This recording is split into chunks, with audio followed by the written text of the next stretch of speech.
Thank you, Madam President. The senator from New Hampshire.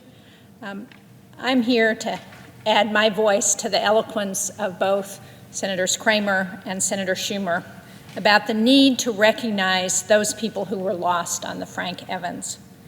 We had 2 sailors from New Hampshire who were lost that day.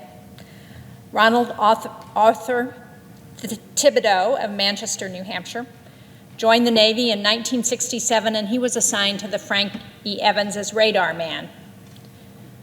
Ron was on watch during the collision, and he was lost at sea, leaving behind a young son.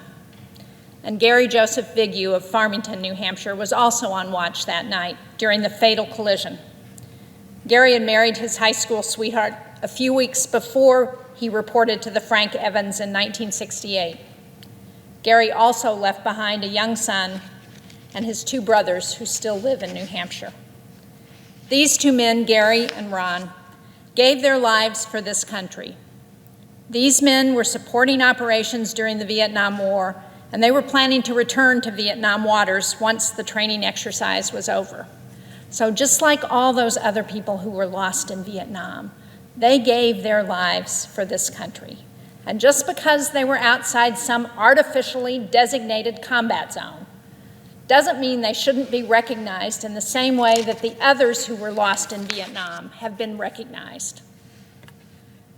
You know, Madam President, this is May, the month of May. Memorial Day is approaching, a day during which our nation honors the men and women who have died while serving in the U.S. military.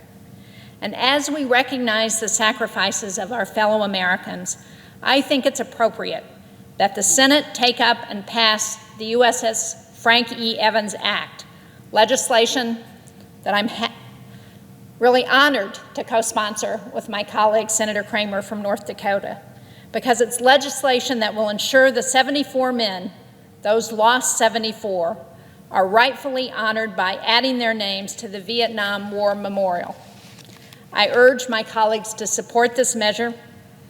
Thank you, Madam President, and thank you, Senator Cramer, for this effort to ensure that the lost 74 are recognized.